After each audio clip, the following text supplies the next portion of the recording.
Спасибо.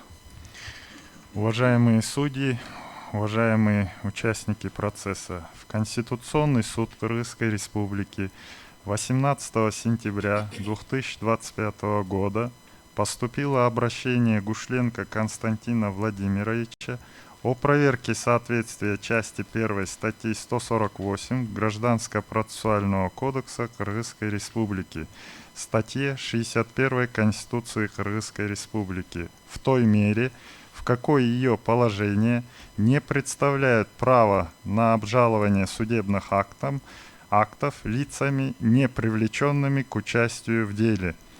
Из обращения и приложенных к нему материалов следует, что 18 марта 2025 года на основании полученной в уполномоченном органе в сфере кадастра копии определения Ленинского районного суда города Бишкек от 15 февраля 2023 года Гушленко стало известно, что в порядке обеспечения мер был судом наложен арест на объекты, в том числе и принадлежащее ему имущество, земельный участок по адресу Токмакская, 83, города Бишкек.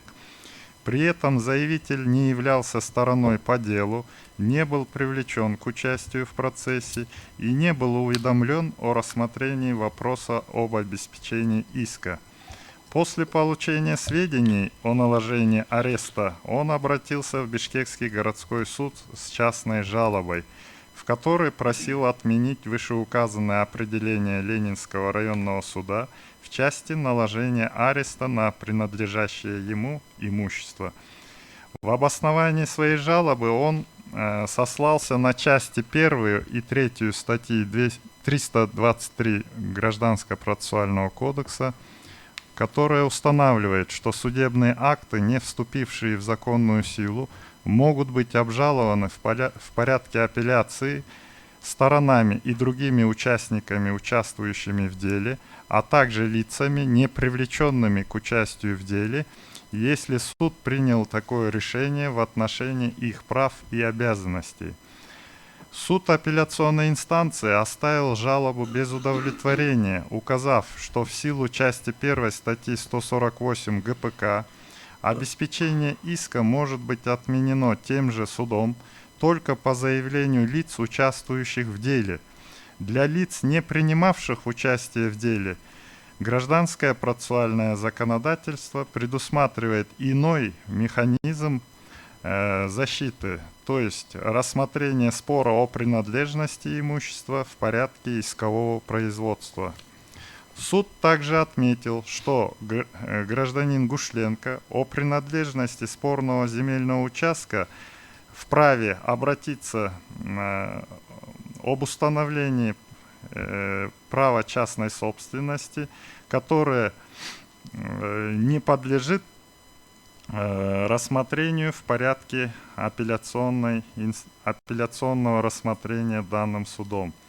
Кассационная инстанция оставила вышеуказанное определение апелляционного суда также без изменения. Таким образом, заявитель полагает, что положение части 1 статьи 148 ГПК, регулирующее порядок отмены обеспечения иска, предоставляя право на обращение с соответствующим заявлением лишь только лицам, участвующим в деле, исключает возможность самостоятельного обращения собственников арестованного имущества в суд с ходатайством об отмене обеспечения иска до момента их привлечения к участию в деле. В результате обеспечительная мера продолжает действовать, несмотря на тот факт, что она наложена на имущество, не принадлежащее ответчику, а принадлежит иному лицу, не имеющему отношения к данному спору.